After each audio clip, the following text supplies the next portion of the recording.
Informação que gera valor para quem vive do campo. Agronegócio em Foco. A cada safra, uma nova história de trabalho e prosperidade. Fala pessoal, olha só, Voz do Agro em parceria com a Juí TV Play e também com a TV AgroSul TV. Estamos aqui numa parceria, iniciando um trabalho novo, trazendo os debates do agro, trazendo um pouquinho do que o agro significa, não só para o nosso estado, mas também para o nosso país. E a gente está falando aí de um momento nevrálgico do agro, né, onde a gente debate alguns problemas aqui em relação ao nosso estado, a estiagem, e também aí a gente teve um ano de enchente. Então a gente vai trazer um convidado especial aqui, que ele é lá de Juí, lá das Sementes Cometa, o senhor Rubens Cudies, e vai falar um pouquinho da sua trajetória, mas também vai trazer um pouquinho de um debate que é importante, que nesse momento que está trazendo bastante discussão, que é a questão dos royalties sobre... Claro, a gente sempre fala sobre soja, né, senhor Rubens? Mas os royalties, eles acabam aí recaindo sobre todas as culturas. Então, eu quero aqui agradecer o senhor ter aceitado o convite, falar com a Voz do Agro, AgroSul TV e Juí TV Play. Senhor Rubens, seja bem-vindo. Obrigado pela oportunidade. Estamos aí para tentar enriquecer a conversa. Perfeito. Vamos começar um pouquinho falando de quem que é o Rubens, né? De onde é que o amigo vem? Eu sei que o senhor é produtor, também trabalha com produção de semente. Falar um pouquinho da sua trajetória aí, senhor Rubens. Então, a família Cudes está no agro agora há 60 anos. Eu estava falando antes que quando a família comprou a propriedade em Chiapeta, a primeira propriedade agrícola, logo em seguida aconteceu a nevasca, a famosa nevasca de 1965 ou de 66, por aí. E quase foi um susto, né? Foi a possibilidade de perder tudo, de começar muito mal, mas Deus protegeu e a safra ainda foi boa.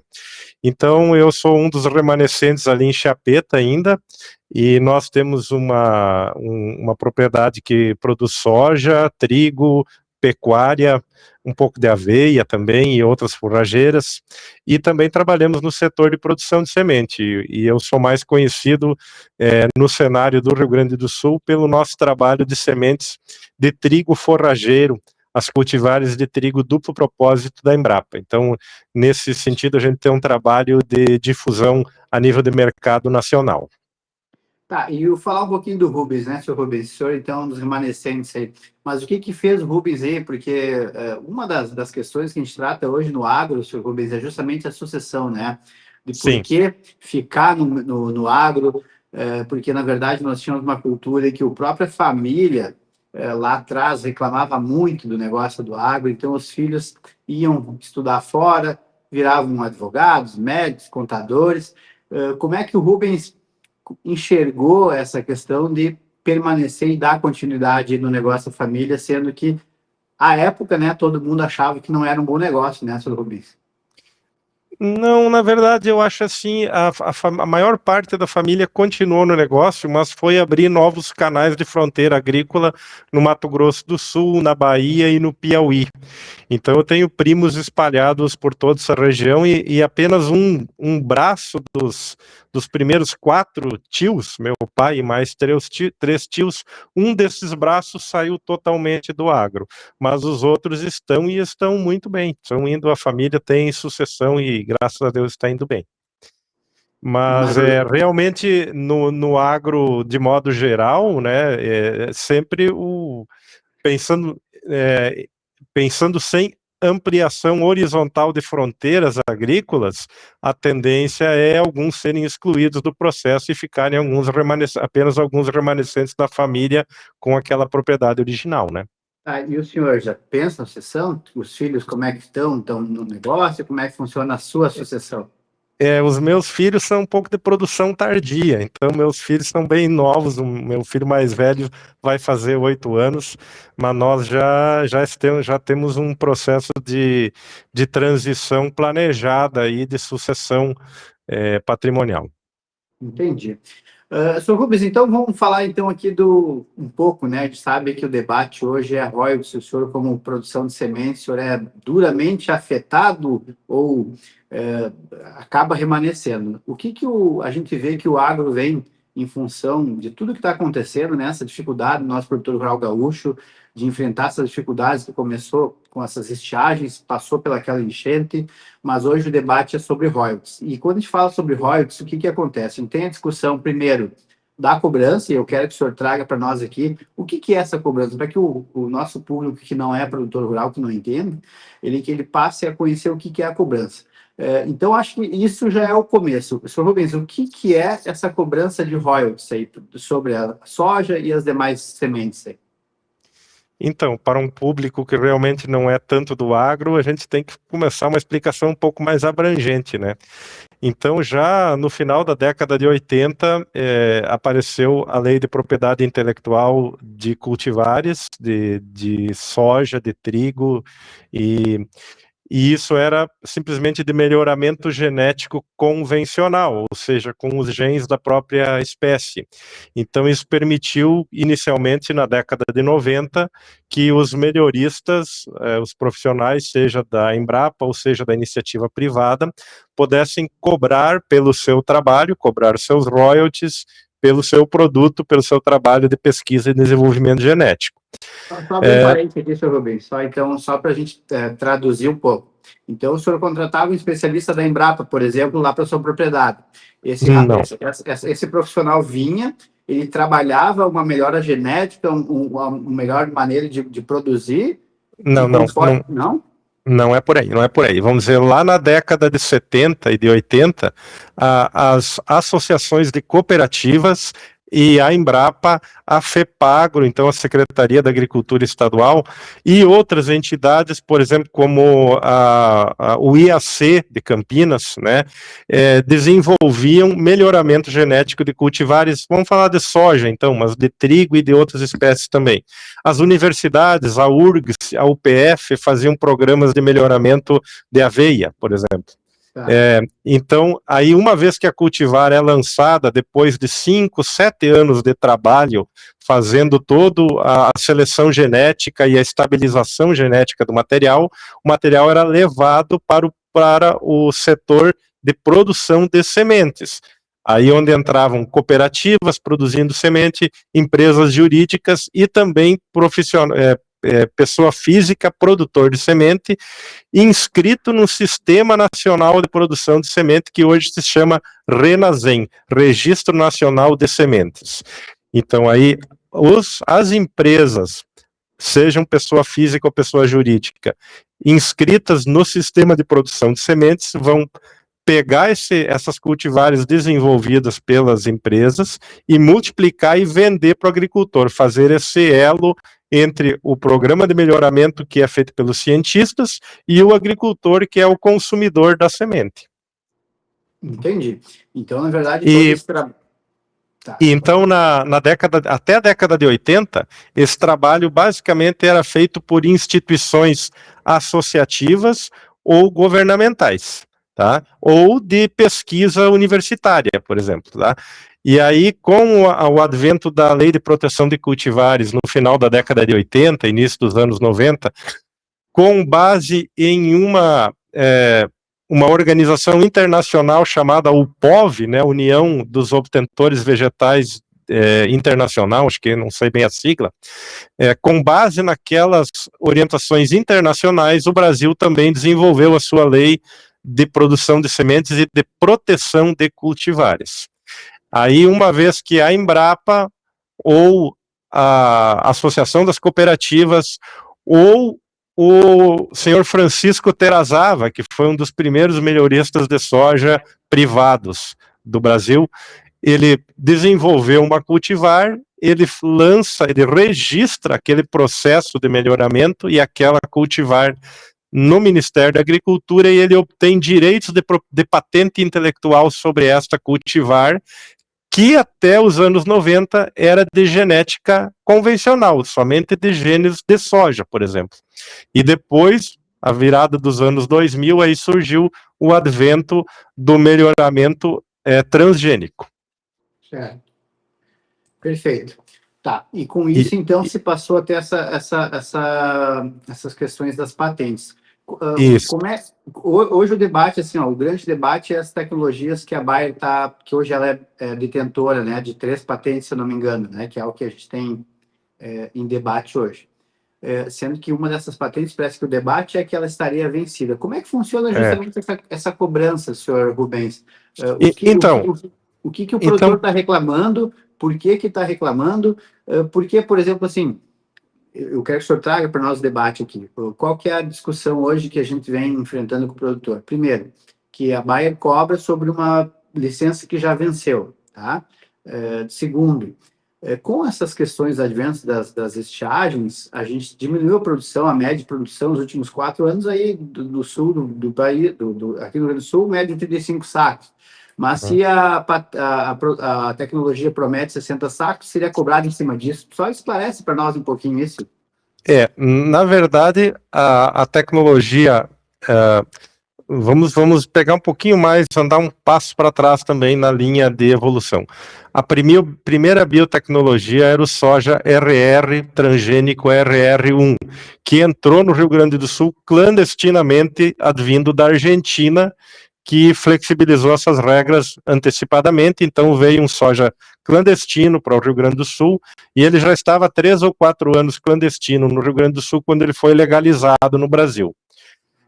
Aí essa biotecnologia que a gente chama em sementes de plataforma, a plataforma RR1, em cima dessa plataforma a Embrapa desenvolveu cultivares, a Fundacep desenvolveu cultivares, o Francisco Terrazava desenvolveu cultivares em cima dessa plataforma, e essa plataforma cobrava royalties, se eu não me engano, até 2013, por aí, se eu não me engano, não me lembro o ano especificamente. Aí venceu essa plataforma e surgiu a nova plataforma com biotecnologia diferenciada, que é o RR2, né, o segundo RR, que é um gene diferente, e que, por ser um gene diferente, supostamente ele ganhava produtividades com isso, e além de ser RR2, ele era IPRO, que é o gene intacta, que conferia resistência à maioria das lagartas. A Monsanto, na época, ela nunca deu garantias de que a soja IPRO seria resistente a todas as lagartas que existiam na soja e que pudessem vir a aparecer, porque naqueles anos estava surgindo a famosa lagarta helicoverpa, tá? E aí então surgiu essa nova plataforma com resistência a lagartas e com um suposto desenvolvimento e produtividade maior, por isso que se chamou RR2 e PRO, intacta PRO, e o PRO significa mais produtiva, tá? Essa foi a propaganda, e teoricamente essa plataforma ela teria uma patente com um vencimento, não sei bem em que ano, mas acredito que ali por 2023, 2024 teria que estar se encerrando. Eu não sei, eu não tenho autoridade para dizer especificamente quando que se esperava isso. Mas eu sei que a AproSoja Mato Grosso e muitas outras entidades de representação de cooperativas, inclusive, pleitearam na justiça que essa plataforma IPRO já estava já estava vencida a lei de patente sobre essa plataforma IPRO. E hoje, então, em função da seca e de toda essa dificuldade no Rio Grande do Sul, esse assunto vem à voga novamente. Tá, mas isso a gente está falando do R2 IPRO, que é o que estaria vencido, mas a gente tem mais 2 que estariam vigentes ainda, certo? Quais são essas aí? Aí tem as outras tecnologias, a Conquesta, se eu não me engano, é o nome dela, e a outra agora me fugiu o nome. Eu não tenho muita prática de campo nesse sentido, porque eu, como produtor de semente, eu produzia semente de RR1 e continuo produzindo até hoje, então do RR1, cultivares da Embrapa, que não pagam royalty.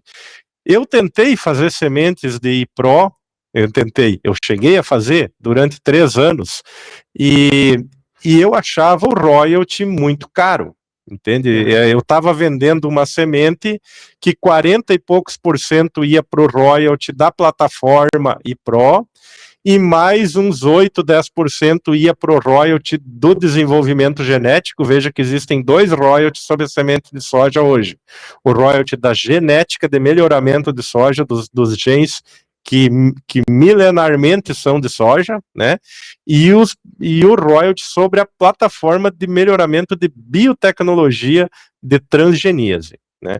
Eu tentei trabalhar nesse mercado e eu achava que eu pagar metade da semente que eu estava vendendo, eu pagar de royalty para os parceiros Monsanto e parceiros, por exemplo, o Grupo Dom Mário, era demais para o meu negócio. Isso atrapalhava o meu negócio. E eu não via uma vantagem tão significativa nessa plataforma, então eu resolvi ficar com a plataforma antiga, que é o RR2. Então, o que eu estava dizendo hoje, eu não conheço na prática tão bem, no meu dia a dia de produtor de soja, de agricultor, eu não tenho manejado essas plataformas que hoje pagam royalties. Então, nem o iPro, nem o Conquesta, e nem o outro que eu estou esquecendo o nome agora, tanto que eu não uso. Mas assim, para a gente possa também elucidar o nosso ouvinte, nosso telespectador aí, o senhor optou então por algo que não tem a cobrança dos royalties, assim, mas Isso. entre as duas, assim, por que optar por uma e por que outra? Essa que paga royalties, ela produz mais ou o senhor entende que a sua produz talvez a mesma coisa, só que tu não paga o royalties? Né? Essa é uma pergunta bem complexa. Então, assim, se a gente for buscar hoje em pesquisa de ensaios feitos por universidades, por centros de pesquisa, e até por pessoas do mercado de sementes, você vai achar ensaios lá que tem 20 cultivares de biotecnologia moderna, iPro, por exemplo, ou I2X, né, ou sei lá o quê, e você vai ver lá 2 ou 3 cultivares RR. E aí vai sair uma análise estatística de quem foi mais produtivo no ensaio, e como você tem 20 concorrentes de biotecnologia moderna e 2 ou 3 concorrentes de biotecnologia antiga, a probabilidade desses 3 ficar entre os 5 ou 7 melhores é relativamente baixa, porque todos são competitivos em alguma situação de manejo e de clima, tá? Então o que eu quero dizer assim, a Monsanto, antigamente, ela quis vender a ideia de que o iPro seria, se eu não me engano, 14% mais produtivo que o RR1, e que nos primeiros anos isso não iria aparecer, porque as cultivares não tinham ainda um processo de desenvolvimento tão significativo. Então, o que aconteceu nos primeiros anos, o agricultor comprou o iPro, plantou, viu que não dava lagarta, estava satisfeito com não dar lagarta, mas, poxa, não produziu os 14% a mais do que se imaginava. Ou, em alguns casos, produziu, em alguns não produziu. Mas a desculpa, vamos dizer assim, era que o melhoramento de iPro ainda tinha que avançar um pouco mais, porque os primeiros materiais lançados não têm tantos comparativos nos ensaios, como por ser uma base, uma plataforma de biotecnologia nova. Então, até hoje, existem agricultores que acham que a biotecnologia antiga, como o RR1, ou o soja sem biotecnologia, ou seja, o soja GMO-free, soja sem organismo geneticamente modificado, né, sem genes transgênicos, que eles podem competir em igualdade de produtividade. Agora, tem pessoas que não, as cultivares com biotecnologia moderna, elas têm um diferencial. Então, existe opinião para tudo no mercado, opinião técnica e opinião comercial, tu imagina, né? Muito maior. Mas assim, isso é importante, o senhor está falando, eu estava pensando aqui, mas tem duas coisas aí, né? A gente pode ver que a tecnologia lá, top, geneticamente lá, tem a questão primeiro da defesa contra as pragas lá, isso é uma coisa. Isso, Uma coisa é o senhor optar, por exemplo, por não ter tantas pragas e talvez não gastar tanto para proteger essa cultivar. Isso. E outra coisa é o senhor optar porque essa produz mais que aquela, ou seja, na verdade, teria dois benefícios aí, ou seja, primeiro, tu me dá um produto que me protege de um número maior de pragas do que a RR1.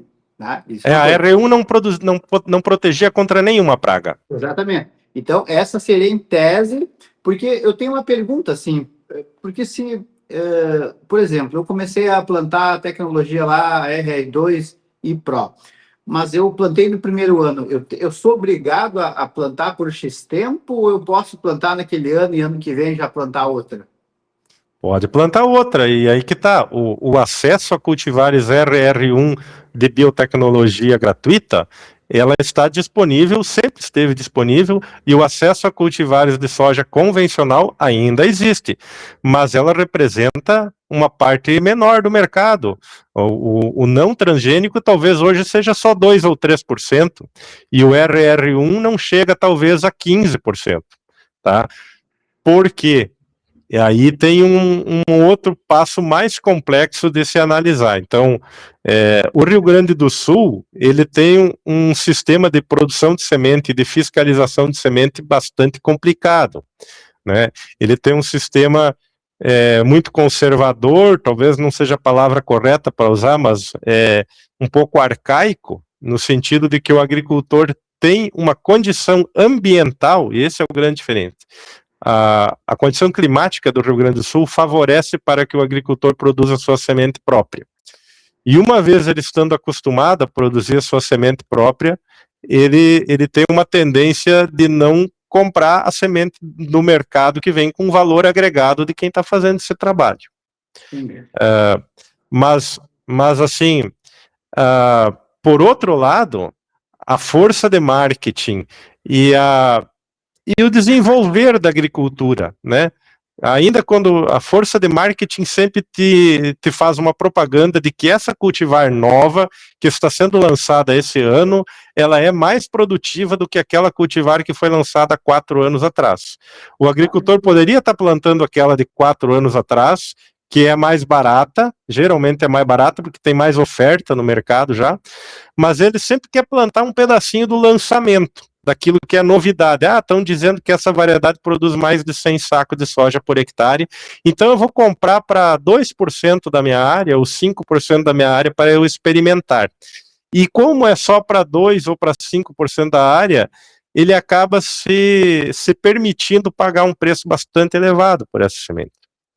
Agora, como o que tu disse, ele pode continuar plantando aquelas cultivares de 10, de 20 ou de 40 anos atrás. Não tem nada que impeça isso. Tá. E o senhor, como teve dos dois lados? O senhor hoje produz a RR1, mas o senhor, por um tempo de 3 anos aí, para o senhor, efetivamente, o que o senhor percebeu de diferença entre a RR1 e a outra? No meu caso, eu produzi apenas uma cultivar de soja IPRO, e que eu, na verdade, busquei ela não por ela ser IPRO, porque eu considerava que o IPRO era muito caro, a taxa tecnológica, pelo que oferecia, tá? Eu busquei essa cultivar IPRO por causa de características genéticas intrínsecas da soja, não pelo fato dela ser IPRO. Tá? Eu busquei essa cultivar para colocar no meu portfólio de oferta de sementes, porque ela seria supostamente uma cultivar mais tolerante a calor e a estiagem. Tá? Mas aí o mercado não absorveu tanto essa semente. Para mim estava custando caro. Eu dizia assim, eu tenho que atravessar todo o salão de festa com a bandeja dos copos servido, e metade dos copos não vai dar lucro para mim. Metade dos copos são da Monsanto e da Dom Mário. Então eu estou carregando muita responsabilidade para lucrar relativamente pouco. Essa era a minha visão na época. O senhor hoje, essa questão, então, vamos levar para a questão da proteção, né? O senhor hoje, plantando RR1, o senhor tem um custo maior, por exemplo, com defensivos? Como é que funciona nessa parte, então? O senhor... Então, eu ainda tenho que pagar, como produtor de semente, eu ainda tenho que pagar royalties para a Embrapa, os royalties da genética convencional. Mas os royalties da plataforma de biotecnologia não existem mais. Bom,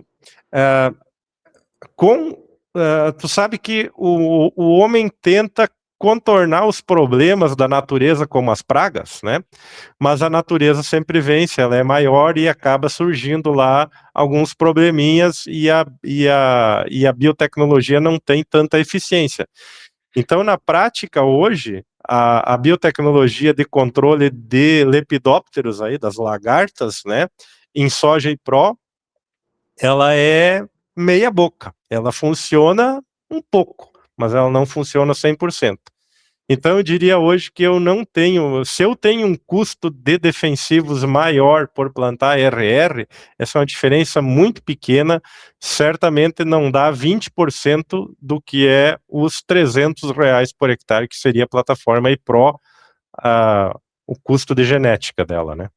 Perfeito. Então, só para que a gente possa resumir, então, hoje a discussão toda, e até algo que, como o senhor disse, né, o marketing é muito forte, a gente vê todo ano aí as empresas vindo com as inovações e pedindo, e às vezes até não é nem o produtor que diz eu vou separar 2% da propriedade da minha lavoura, né? A própria empresa estimula, né? E às vezes dá um Estimula, com certeza. benefício, É o e dá negócio dela. e dá uns benefícios para que o produtor ali experimente aquilo ali. Mas Isso então, aí. em resumo, essas tecnologias elas vêm porque elas trabalham a questão da proteção da planta em função desse monte de praga que vem surgindo, mas como o senhor disse, né, se protege até ali, ano que vem se aparece uma coisa nova e aí se volta todo um estudo para que possa se atacar essa nova praga que vem. Mas assim, o senhor, como hoje produtor e sementeiro, né? Agora, só falar um pouquinho de mercado, senhor Rubens. Como é que o senhor viu aí? Como é que o senhor, mantendo essa ideia de ter um custo mais baixo, plantando sem o custo da plataforma em si, como é que o senhor tem visto esses últimos anos? Como é que a Cometa se manteve aí? Como é que se faz hoje para sobreviver num mercado que hoje a gente sabe que é um momento difícil, mas ele vai passar, né, senhor Rubens? O senhor, com a sua família, com 60 anos aí de agro, dentro de 60 anos aí, dá para contar os anos bons e os anos ruins, né? A gente está numa fase do agro aí. Mas como é que o senhor fez aí? Como é que o senhor enxergou esse mercado? O que o senhor projeta aí para nós? Eu acho que o cenário político envolve bastante a questão da agricultura também, né? Essa tua pergunta abre uma janela de comentários muito grandes e uma época de análise muito complexa, né? Ah, é, eu não sei nem por qual fator começar, mas eu diria assim, hoje nós somos uma empresa de produção de semente que em soja ela é praticamente inexpressiva, tá? Por quê? Porque nós estamos disputando uma fatia de mercado pequena, né? Que é o soja RR, não IPRO, enquanto que o grande mercado é dos IPROs, tá? Segundo, a tecnologia IPRO, ela é fiscalizada pela Bayer, pela antiga Monsanto, e isso induz ou obriga, até certa forma, o produtor a comprar sementes todos os anos, ou pelo menos uma parte de sementes. Enquanto que a semente RR que eu produzo, tá? Se eu lançar agora, se no ano que vem tiver uma variedade nova, tá? RR, e o meu cliente comprar essa semente para 1% da sua área, ele tem direito de fazer a sua semente própria, legalizada através do anexo 19 do Sistema de Produção de Semente do Ministério da Agricultura, e ele pode continuar produzindo a sua semente própria por 50 anos dessa cultivar e nunca mais comprar de mim, tá? Então esse é um probleminha aí, um furo que a legislação tem e que penaliza o processo de produção de sementes, seja do melhorista, da pesquisa e desenvolvimento, e seja do sementeiro, que está no meio desse processo, para se viabilizar no mercado, porque uma vez que cai no agricultor, ele tem direito de fazer a sua semente própria por tempo indeterminado. Então, como é que o melhorista e o sementeiro se livram desse processo? Então, o melhorista não vai mais fazer semente de soja RR1 e nem de semente convencional. Acredito que não existam empresas particulares hoje tentando trabalhar nessa plataforma, porque eles sabem que daqui para cá, nesse meu movimento de mãos aqui, daqui para cá não vai haver fiscalização e o agricultor pode comprar uma só vez e plantar durante 20 anos. Então o melhorista, o cientista que está aqui, ele disse assim, se eu quero ser remunerado pelo meu trabalho, eu tenho que trabalhar na plataforma da Bayer. Então ele só vai lançar cultivares novas e só vai pesquisar geneticamente materiais novos nessa plataforma que garante que esse cara aqui, esse agricultor, volte para comprar todo ano aqui. Entendeu o sistema? Entendi. E Na esse verdade, sistema é então, nefasto. Esse sistema é nefasto. Então, hoje em dia, apenas o setor público pesquisa novidades de semente nessa plataforma gratuita. entendi. E o senhor hoje como sementeiro, assim, até só para a gente trazer também, a gente fala produtor, sementeiro, né? Vamos só para a gente fazer um último bloco aqui e falar o que é um sementeiro. Porque, assim, por exemplo, o senhor, uma coisa é o senhor produtor, é o cara lá que produz, que compra tecnologia, que usa tecnologia, outra coisa é o senhor que Agricultor. outra coisa é o senhor que desenvolve a semente como sementeiro. Explica só É. essa diferença para nós, senhor Rubens, aí. Então, o produtor de semente, para ele ser produtor de semente, ele precisa ter um responsável técnico, um agrônomo. Esse agrônomo tem que ser cadastrado no Registro Nacional de Semente. Então, tem que levar o seu diploma e os seus credenciais para ser registrado no Ministério. De posse disso, ele vai no produtor que quer ser produtor de semente, também tem que registrar o seu armazém, as suas áreas, o seu CGC ou o seu CPF, todos os seus documentos no Ministério da Agricultura como produtor de semente. E vamos dizer assim, ó, a produção de semente própria hoje, ela é registrada no anexo 19. Antes do 19 tem outros 18 documentos que o produtor de semente tem que fazer todo ano para poder produzir semente diante do Ministério da Agricultura. Até um tempo atrás era o anexo 33, então você pode ter ideia que tinha outros 32 antes e tinha mais 30 e poucos anexos depois do 33 ainda. Tá? Então é um monte de documentos, um monte de burocracia com o Ministério da Agricultura, um monte de burocracia com o melhorista, que pode ser, por exemplo, a Embrapa, ou pode ser a CCGL, né, ou pode ser o Grupo Dom Mário, né, tu tem que ter, e ainda com a Bayer Monsanto. Então, existe um monte de burocracia para ser cumprido nesse processo, e uma fiscalização tanto dos entes particulares aí, quanto do Ministério da Agricultura e da Secretaria da Agricultura sobre este processo. Então, ser produtor de sementes hoje é muito complicado e a grande maioria dos produtores de semente do Rio Grande do Sul já abandonaram o barco. Então, Santo Augusto, nossa cidade vizinha, nossa ali de Chapeta, já era considerada a capital da semente e nos últimos 30 anos ali no entorno de Santo Augusto, 90% dos produtores de semente encerraram suas atividades porque não aguentavam mais o processo. Tá aí, e como é que faz para o Rubens aguentar o processo e seguir adiante, Rubens? O que faz para se manter no negócio aí? Dos facilitadores meu em termos de burocracia é eu abandonar as biotecnologias lá da Monsanto e da Bayer, por exemplo. Isso reduz o escopo de mercado que eu posso atingir, são poucos produtores que querem comprar o RR, né? Mas diminui a minha burocracia. E, na verdade, eu hoje, como produtor de semente, eu sobrevivo por causa do trigo e por causa de um trabalho que nós elegemos há 20 anos atrás, que é o trigo forrageiro, o trigo do propósito. Se não fosse em função desse trigo forrageiro da integração lavoura-pecuária, eu tenho quase certeza que eu estaria fora do sistema. Mas quando você perguntou nesses 60 anos de produtor rural e nesses 40 e poucos anos de produtor de semente, a nossa história é assim, épocas de muito bom desenvolvimento no negócio de semente, quedas vertiginosas, né? Por exemplo, no final dos anos 70 até meados dos anos 80, o negócio de semente era muito bom até o final dos anos 80, porque o financiamento das lavouras exigia semente fiscalizada, exigia que você comprasse semente. Então você vendia semente com facilidade. Aí descambou o negócio no início dos anos 90 por causa da redução do financiamento agrícola e porque foi permitido fazer financiamento com semente não comprada, com semente própria.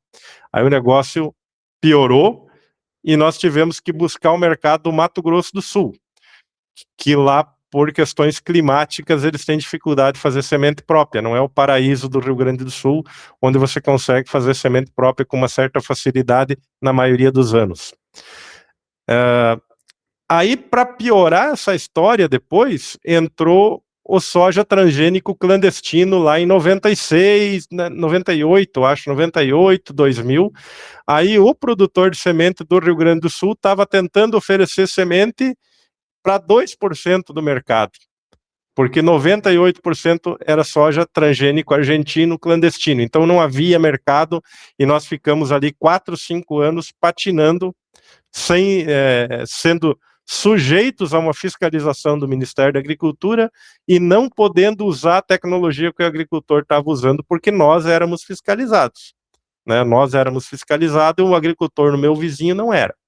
Então ele usava a biotecnologia clandestina com uma certa liberdade e todo mundo fazia vista grossa para isso aí, e nós, produtores de semente, morrendo de medo que se nós plantássemos, nós iríamos ser autuados, né? Bom, depois em 2004, 2005, houve a liberação do RR nacional, aí nós conseguimos voltar a crescer, conquistamos um espaço no mercado do Mato Grosso do Sul, e de repente despencou de novo por questões comerciais, da concorrência com cooperativas, principalmente, despencou. E agora, mais recentemente, então, tem o IPRO, mas o Rio Grande do Sul sempre, o agricultor do Rio Grande do Sul sempre procura ter a sua semente própria. E existe uma legislação que defende isso e que permite que ele tenha semente própria, principalmente do soja RR, né? E se ele quiser fazer sua semente própria de soja IPRO, para ele ficar devidamente cumprir o contrato que ele assinou com a Monsanto lá há 12 anos atrás, ou há 10 anos atrás, provavelmente 90% dos agricultores acreditam que assinaram um contrato com a Monsanto, ele teria que pedir para a Monsanto, hoje Bayer, um boleto equivalente aos royalties da biotecnologia que ele está usando. Só que isso, dentro do Rio Grande do Sul, isso soa muito estranho, porque o agricultor está historicamente acostumado a fazer sua semente própria e não prestar satisfação para ninguém. Exatamente. Mas o senhor vê, né, é que o Brasil é algo a ser estudado, né? Porque, por exemplo, vou dar um exemplo para o senhor, assim, mudando o saco para mala, a gente tem hoje a questão do arroz, tá?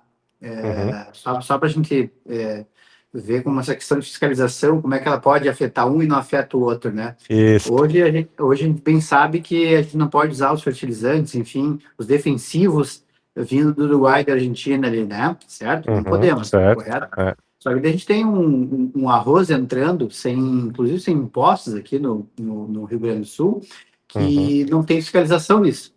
E aí o arroz que é produzido lá no Uruguai, na Argentina, enfim, eles podem entrar no Rio Grande do Sul, porque os defensivos são proibidos de ser usados aqui, no caso do Brasil. Até porque tem um debate muito grande no sentido que tem um projeto de lei para que os pacotes de arroz nomeiem quando o arroz não for do nosso aqui, né, não for do Rio Grande do Sul. Então, essa questão de fiscalização ela é um pouco quanto, como é que eu posso dizer assim, um pouco engraçado de entender, porque como é que a gente não pode usar um defensivo, mas pode comprar o arroz que foi usado defensivo? Então, é algo que o Brasil tem que ser estudado, né, senhor? Eu não sei se agora ainda está valendo isso, mas há um tempo atrás, se você pescasse o dourado da metade do Rio Uruguai para lá, ele era permitido, e da metade do Rio Uruguai para cá ele era proibido. Então, dourado com placa brasileira era proibido, né? Que barbaridade, né, tia? Então, assim, ó, são coisas que a gente não consegue entender e infelizmente, né, senhor Rubens, o produtor, o senhor como produtor e como produtor sementeiro, né, é muita burocracia para pouco objetivo, digamos assim, né? Poderia ser muito mais fácil, né, Poderia. Rubens, porque... A legislação de sementes brasileira é uma das mais rigorosas do mundo. tá? E no Rio Grande do Sul ela é bastante descumprida, tá?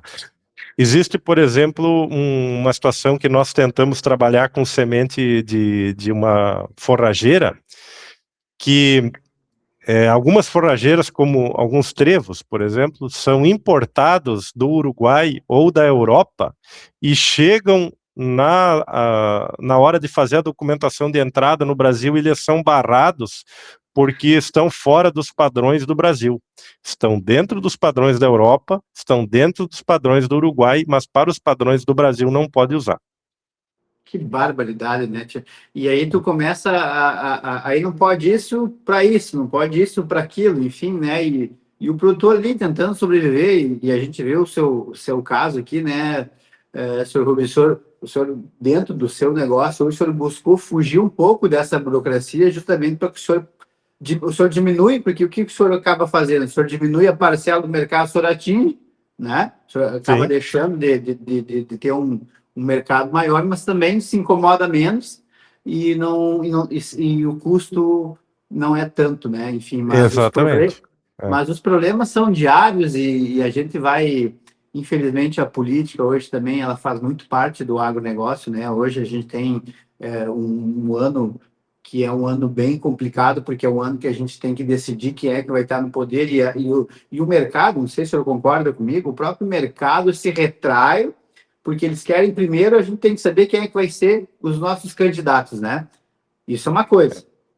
Aí elegemos lá quem vai ser os nossos candidatos. Cara, até ser eleito esse presidente, os negócios não andam. E eu vou dar um exemplo para o senhor aqui, que eu tenho uma empresa que vende, compra e faz arrendamentos de imóveis rurais. Em 2019, nós tínhamos, antes do segundo turno ali, 11 propostas de negócios da mesa, aguardando as eleições. Né? Ou seja, ganhou o lado esquerdo e a gente acabou ficando sem nada. E muito desses negócios, só para o senhor ter uma ideia, esses 11 negócios que nós tínhamos para fazer nesse período, metade foram para o Uruguai, por exemplo. Né? O Uruguai, lá, naquela época, o Uruguai abriu uma linha de crédito e facilitou que o brasileiro fosse para lá. Então, ou seja, no Brasil, tu força com que o teu produtor ou o teu consumo venha de fora e não, né? Porque, ou seja, é muito mais fácil a gente correr as empresas. Eu uso, só para... eu uso sempre um caso lá, eu morei na cidade de Voti, senhor Rubens, e Voti foi um centro muito grande do couro, assim, sabe? Hoje lá tem uma empresa só, né? E aí o senhor veja que fez muito mais sentido tu pegar um navio cheio de couro, mandar para a China, fazer o tratamento lá, trazer de volta do que tu pegar e fazer o tratamento aqui por causa dos impostos, dos custos. Então, aí ou seja, é muito mais fácil mandar para o outro lado do planeta, levar 6 meses para ir, 6 meses para voltar, do que tu tratar e produzir dentro do teu país. Eu acho que tudo isso que a gente conversou aqui com o senhor, ele denota que é o seguinte, cara, para que complicar tanto, né? Então, É verdade. Então, assim, ó, é complicado. Mas, assim, eu lhe agradeço muito, viu? Foi um prazer conhecer o amigo, a sua história aí. E dizer... Eu tinha uma outra coisa para destacar e agora até me Pode? fugiu aqui. Eu tinha uma outra coisa para destacar. Me fugiu. Não, mas então vamos abrir espaço para um outro momento também. Mas, assim, ó, senhor Rubens, é importante, como disse, né? Tem produtores que vamos assistir, porque o objetivo, assim, até da Voz do Agro, da Juí TV Play, do próprio AgroSul TV, não é só a gente levar o conteúdo para o produtor rural, tá? Porque esse produtor rural está imbuído dentro do processo, ele conhece e sabe como é que funciona. A nossa ideia é a gente levar um pouquinho para a pessoa da cidade, para que a pessoa da cidade entenda, né? Às vezes, por que está caro lá, né? Eu vou dar um exemplo aqui, a gente teve o aumento do fundo rural agora, mas foi 0,13%, né? Mas é que quem está em casa, que compra os produtos do agronegócio, isso, alimentação, tem que entender que 0,13 ele se soma ao resto e tudo que o produtor negocia dentro do mundo do agro tem o fundo rural. Tudo que ele compra, tudo que ele vende. Então, se o produtor ele produz ração para galinha, a carne da galinha vai estar mais cara, o ovo vai estar mais caro, a carne de gado vai estar mais cara. Então, é importante que a gente traga esse assunto não só para o produtor, né, mas também para quem está na cidade. Eu acho que é importante, né, senhor Rubens? O que eu queria dizer, eu lembrei agora, né? Também quando o agricultor compra a semente de soja Pro nova, lançamento, né, vai lá na Expo, na Plantio Direto, lá na Expo Direto, né, e vai visitar o estande da empresa de semente e fica maravilhado com aquela cultivar nova lançamento e ele compra, indiretamente ele está dando respaldo que essa biotecnologia e esse preço elevado da semente é viável, porque ele compra. Só que na prática ele compra pensando em comprar só para 2% da sua área, para experimentar e para depois talvez fazer semente própria, ou depois, quando a semente ficar mais barata, ele compra um pouco mais, né? Então isso acaba distorcendo as linhas de interpretação das coisas, né? Outra coisa que eu ia dizer. Mas mas aí tá, só para corroborar o que o senhor falou aí, então.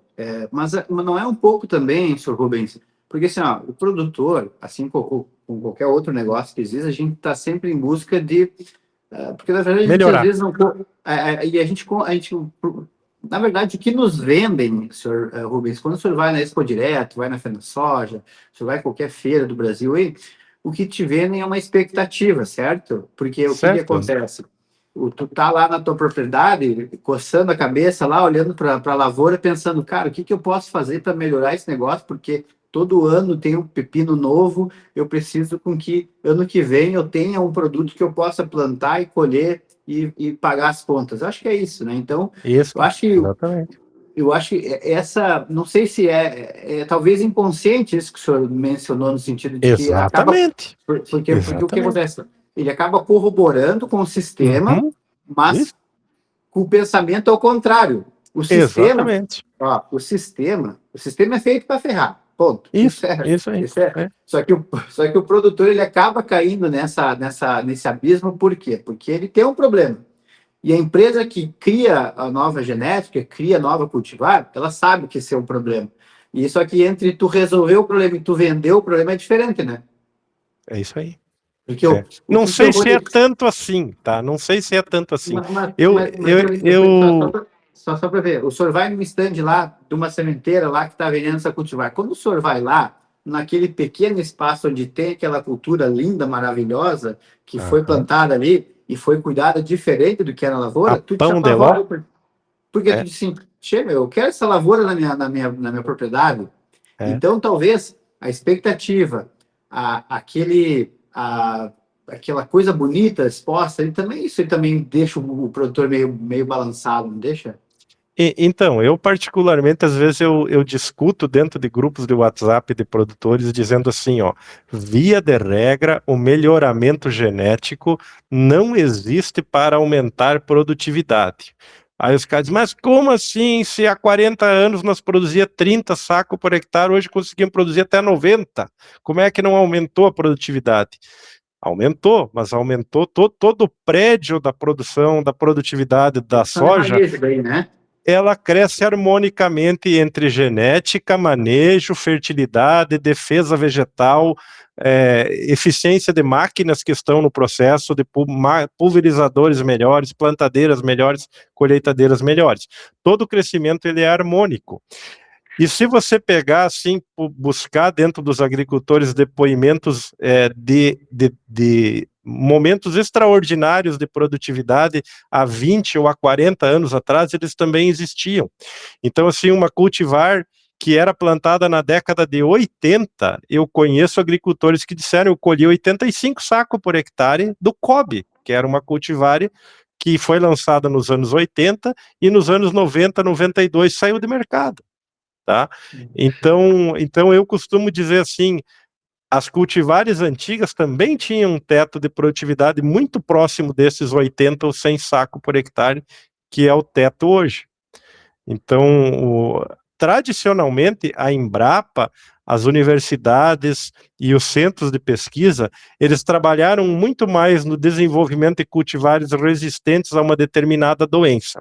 Por exemplo, havia um problema de cancro da haste lá no final dos anos 90, quando mudou do plantio convencional para o plantio direto. o cobre, que eu citei, era suscetível a cancro da haste. Então, tira essa cultivar fora e entra com uma cultivar nova, com uma resistência de doença. Depois de uns anos, veio uma doença de oídio. Poderia botar fungicida contra o oídio, mas a Embrapa lançou cultivares com resistência ao oídio. Então, a maior parte do desenvolvimento de novas cultivares vem para se adaptar a um problema. E a biotecnologia, por exemplo, o IPRO também veio para se adaptar a um problema de lagartas. E até certo ponto ele resolveu o problema. Porém, o IPRO, eu me lembro que eu me preocupava com isso lá nos primeiros anos, porque dentro da cartilha do usuário do IPRO, você não podia plantar mais que, se eu não me engano, 1.300 metros contínuos de lavoura de soja IPRO. Você tinha que plantar logo na sequência uma área de refúgio, tá? O que era um refúgio? Um soja que não tinha tecnologia em Pro, ou um soja convencional, ou um soja RR1.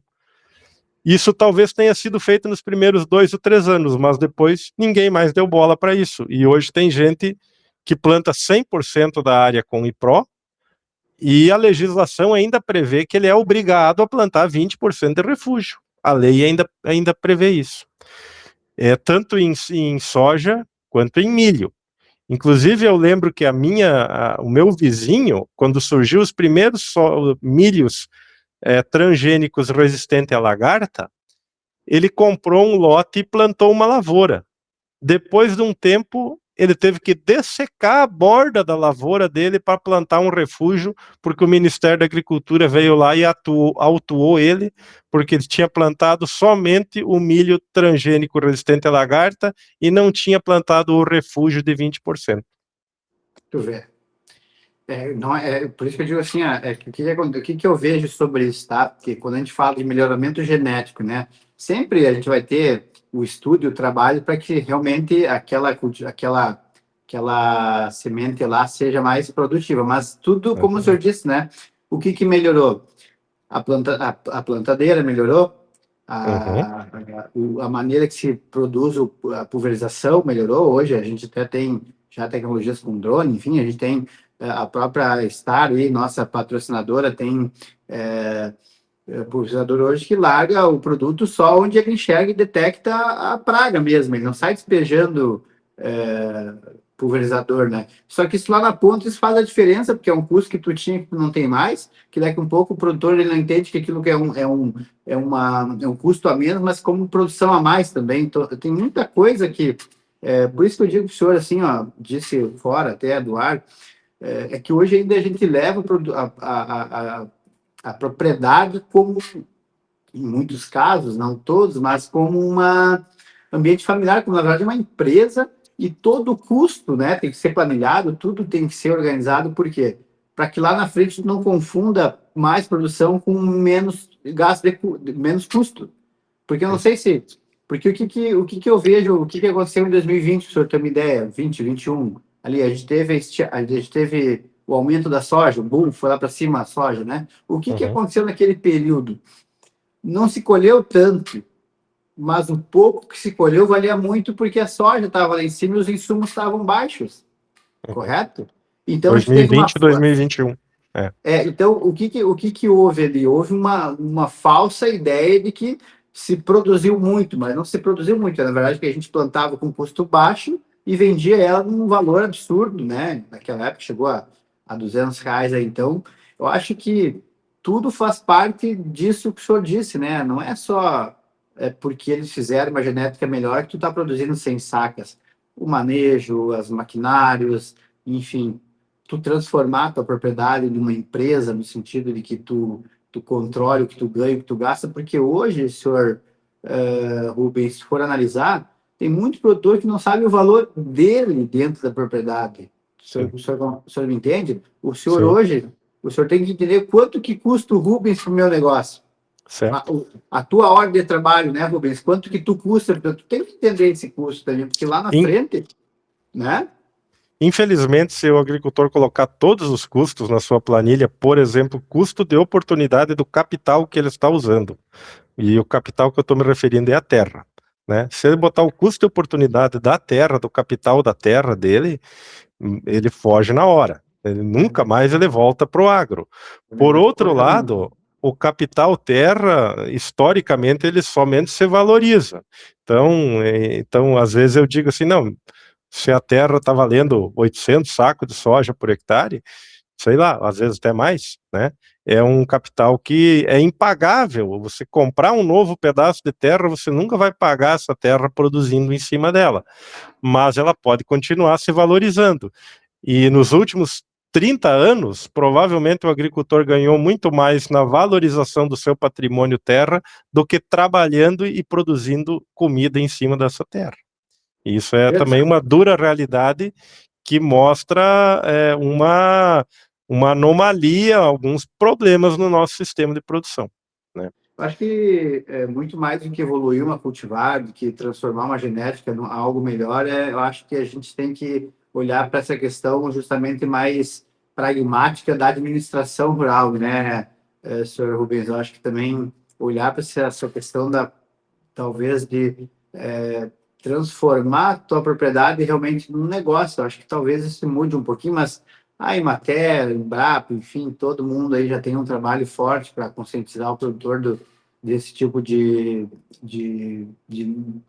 olhar, né? De olhar diferente a tua propriedade, porque às vezes o senhor fala hoje em relação pecuária lavoura, né? Fazer essa integração pecuária-lavoura. Eu conheço propriedades aqui, por exemplo, Porto Mauá, que o proprietário ele possui X, se não me engano, não sei quantos mil pés de limão. Embaixo do limão ele tem o pasto, ele tem as caixas de mel, ele tem as galinhas botando ovos. Uma propriedade pequena de 12 hectares, ele tem 5 negócios em cima, porque ele soube entender que, cara, eu boto os pés de limão, embaixo tu bota o pasto, daí tu consegue pastorear ali as tuas ovelhas, enfim, teu gado, tu consegue plantar, botar tuas caixas ali. Então, ou seja, tudo é questão de como é que tu pode usar. O senhor usa o hectare de um jeito, eu uso de outro. Talvez o senhor produza mais da maneira que o senhor entende de que consegue fazer com que aquilo produza, né, senhor Rubens? Acho que também tem que melhorar nisso, né? Isso, exatamente. Por outro lado, assim, ó, o agricultor às vezes tenta melhorar a sua visão de administração rural, e aí vem uma sequência de anos, como os últimos 5 anos, onde um fator de força maior detona com toda a matemática dele, né? Ou, por outro lado, os anos 2020 e 2021, com o aumento extraordinário do preço dos grãos, também adultera toda a matemática, né? Então ele acaba vendo assim que nós estamos muito mais à deriva, né, nessas ondas do mar que às vezes nos jogam lá em cima na euforia e às vezes nos põem lá embaixo né, no terror. Você pega hoje, 2026, a gente tem um reflexo disso, porque muito se comprou maquinário naquele período com a soja R$200, né? E sim, hoje nós estamos pagando esse mesmo maquinário com a soja 117, 115, 120. Então, ou seja, o problema é que o tombo, ele demora muito mais a gente absorver isso aí, né? Ou seja, às vezes tu compra maquinário há 10 anos e tu comprou mal atrás, tu vai levar esses 10 anos para pagar. Mas, enfim, eu acho que faz parte de uma evolução, né? O importante é que a gente está numa ascendente, eu acho que o agronegócio está se oxigenando, lógico, como o senhor disse, né? Quando a gente começa a pensar em melhora, vem uma enchente, vem uma estiagem, enfim, vem uma guerra lá, não sei aonde, lá, que não tem nada a ver com a gente, mas que reverbera aqui, né? Tanto a guerra da Ucrânia quanto do Irã, né? Tanto na questão dos fertilizantes também, quanto a questão do próprio diesel, né? Enfim, dessa guerra do Irã com os Estados Unidos. Então, tudo altera, né? Todo momento, né? Porque eu sempre digo, né, senhor Rubens, poucas pessoas entendem o que é ter uma indústria a céu aberto, né? Pois é. Eu, sinceramente, eu não sou tão otimista de pensar que o agro do Rio Grande do Sul esteja se oxigenando, né? Hoje de manhã eu vi um técnico dizer que, de certa forma, eu me sinto feliz por toda essa crise, porque o agricultor vai procurar mais informação comigo, para que eu oriente ele mais adequadamente a trazer melhores resultados econômicos e maior resiliência mediante as crises climáticas, né? Mas o que eu vejo, assim, a dura realidade é que a gente vê produtores rurais acionando recuperações judiciais em custas em níveis de 20, 30 mil reais por hectare em áreas de produção de soja, e a gente acha um número absurdo. Mas se você pegar se você pegar simplesmente o ano 2022, na minha região, a produtividade por hectare. Tá correndo aí ainda? Caiu a minha imagem aqui. Tá. Tá, então eu vou tentar recomeçar uma matemática. Em 2022, na minha região, a produtividade foi em torno de 15 sacos por hectare. Eu colhi 14. Teoricamente, eu deixei de colher 50 sacos por hectare ou mais. E deixei de vender esses 50 sacos por hectare a 10 mil reais, a 200 reais o saco, gerando um furo de caixa ou uma frustração de expectativa de 10 mil reais por hectare. Nos anos seguintes, todos os anos teve frustração. Nunca houve oportunidade de recuperar esse furo. Então, teoricamente, o juro do furo desse dinheiro está correndo até hoje. E aqueles 10 mil reais por hectare, teoricamente, hoje pode ser um furo de 18 mil reais, dependendo da taxa de juro que coloca. E o que era 50 sacos por hectare virou em 150 ou em 160 sacos de soja por hectare de receitas cessantes, né? De um ano só. Aí você pega 2023 com quebra de 50% de produção. 2024 com a enchente, dependendo da situação, alguma quebra. 2025 outra quebra. Então, nós, na nossa propriedade, deixamos de colher 115 sacos de soja por hectare. E se isso fosse capitalizado com juros de 15% ao ano, isso hoje representaria mais de 200 sacos de soja por hectare. Então, eu não, graças a Deus, a nossa família, o nosso negócio estava muito bem capitalizado, muito bem estruturado em janeiro de 2022. E nós conseguimos amortecer esses golpes. Mas eu acredito que existe 20, 25, talvez 30% dos agricultores do Rio Grande do Sul que estão fadados a uma situação incontrolável. Eu diria assim, não quero... A gente tem que colocar nesse caminho todo aí que o senhor está falando, a gente sempre, claro, a gente foca sempre na soja, logicamente, né? Mas, historicamente, nos últimos 3 anos, ali, 23, 24, 25, a gente teve uma perda muito grande do trigo também, porque o que acontece... É contraditório que a gente fala, né? A gente perde a soja pela estiagem e depois perde o trigo pelo excesso de chuva, né? E pelo preço. E pelo preço. Assim, o descambou foi o preço também, mas digo, muito se deixou de produzir também nesse período da questão do trigo, porque qual que é a lógica do negócio produtor rural? Não sei se o senhor concorda, mas hoje, pelo que a gente conversa com os produtores, enfim, a soja pagaria as contas, né? Vamos supor que tudo ocorreu bem, né? Tudo ocorra bem. A soja paga as contas e o trigo sempre foi o lucrinho ali, né? Foi com que os produtores eles tinham esse valor para poder se capitalizar, fazer os investimentos, né? Então, ou seja, daí tu começou a parar de pagar as contas com a soja, não teve o lucrinho do trigo e esses anos se embolaram e a gente chegou hoje nessa situação de que o produtor aumentou o pedido de recursão judicial e protestos, aí a gente está com um nível muito grande de protestos, a política se beneficiando disso e criando disso um palanque, e aí, nesse sentido, o produtor ele não sabe o que faz, se ele compra o palanque, se ele vai contra o palanque, porque ele precisa de uma solução.